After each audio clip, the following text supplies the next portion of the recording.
Assalamualaikum warahmatullahi wabarakatuh.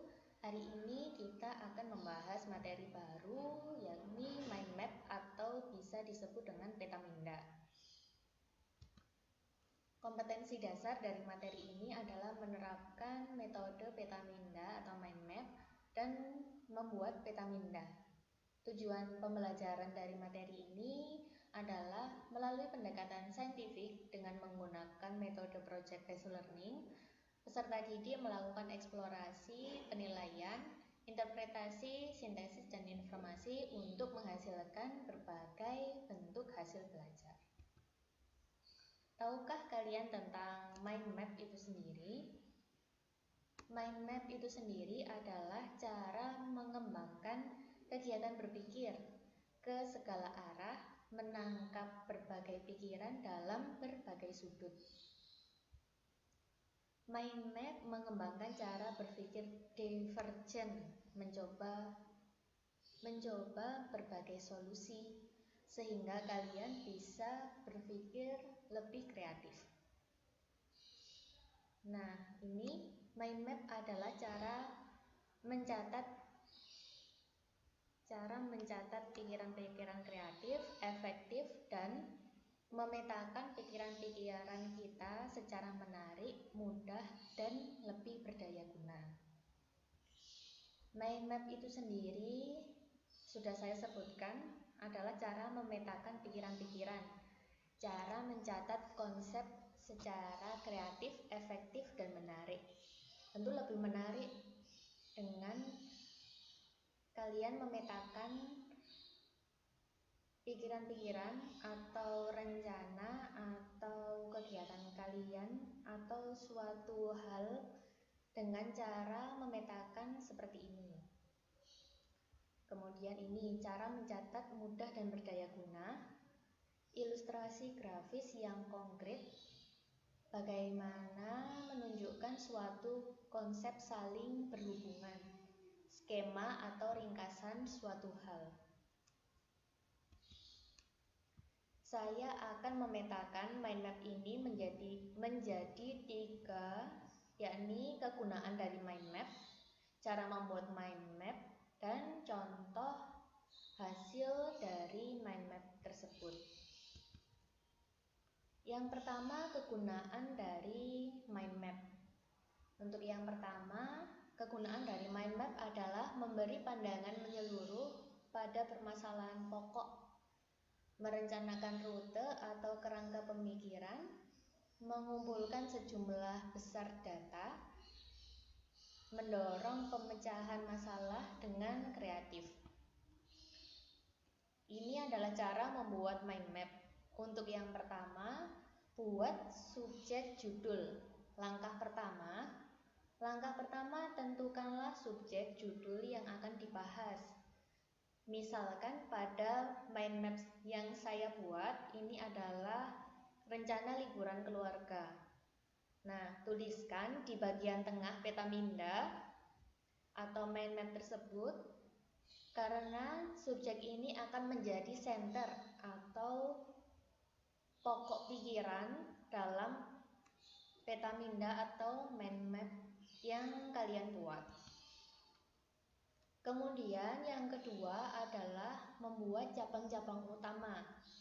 Nah, kalau saya membuat liburan keluarga ini, maka saya akan memetakan cabang-cabang utama, misalkan aktivitas apa saja yang ingin saya lakukan, apa saja perlengkapan yang perlu dipersiapkan, kemudian siapa saja yang akan diajak ikut serta, dan kemana saja tujuan perjalanan liburan kali ini. Nah, kalian bisa menggambarkan seperti ini.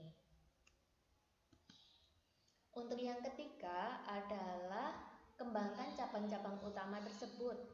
Setelah cabang-cabang utama dibuat, langkah selanjutnya adalah melebarkan cabang utama. Cabang-cabang utama yang telah dikembangkan juga dapat dikembangkan lagi jika ada ide-ide yang lebih rinci lagi yang perlu dituangkan. Nah, misalkan saya dari liburan keluarga tersebut, saya mengajak ayah, ibu, adik, sepupu. buku. Kemudian aktivitas yang akan dilakukan misalnya berkuda, berenang, belanja, main bola. Kemudian ini ada juga perlengkapannya apa saja dan tujuannya kemana saja, misalkan ke pantai, taman, gunung, atau ke waterpool misalnya. Kemudian ini saya berikan nih contoh dari mind map. Jadi tidak melulu atau tidak tentu dengan bentuk dari mind map tersebut. Ini bisa kalian kreasikan bentuk-bentuk lain seperti ini, contoh dari mind map. Kemudian ada lagi contoh dari mind map seperti ini bentuknya. Nah, ada juga seperti ini, kreasikan menurut kreativitas kalian sendiri. Nah, ini saya punya contoh mind map dari komputer arsitektur.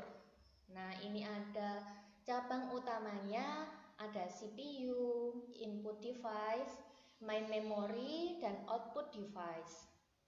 Nah, cabang utama dari CPU, ini ada register, unit control atau control unit, ALU, dan bus.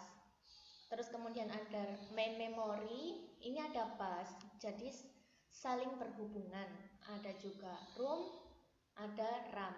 Kemudian input device, ada mouse, keyboard, dan scan mesin. Kemudian ada output device, misalkan printer, screen, dan speaker. Nah, ini adalah hasil dari teman-teman kalian yang sudah mengerjakan mind map. Ini adalah mind map dari komponen komputer, misalkan seperti ini. Untuk selanjutnya kalian akan mengerjakan tugas seperti ini.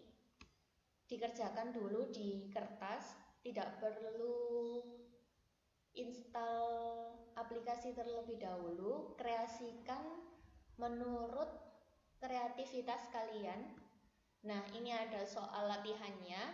Buat mind map dari jaringan komputer. Bisa kalian lihat di internet, jaringan komputer itu meliputi apa saja, misalkan definisi, jenis-jenis jaringan, dan fungsi. Kalian boleh menggunakan bentuk mind map apa saja. Ini tidak seperti flowchart yang bentuknya ditentukan. Ini menurut kreativitas kalian. Silahkan kalian warna, kalian kreasikan sendiri dengan menarik. Jangan sampai hanya simple saja, ya. Oke, untuk pembelajaran hari ini bisa saya akhiri. Tolong untuk dicermati, kalian baca dulu dengan cermat materi-materinya, kemudian baru mengerjakan tugasnya. Saya akhiri. Wassalamualaikum warahmatullahi wabarakatuh.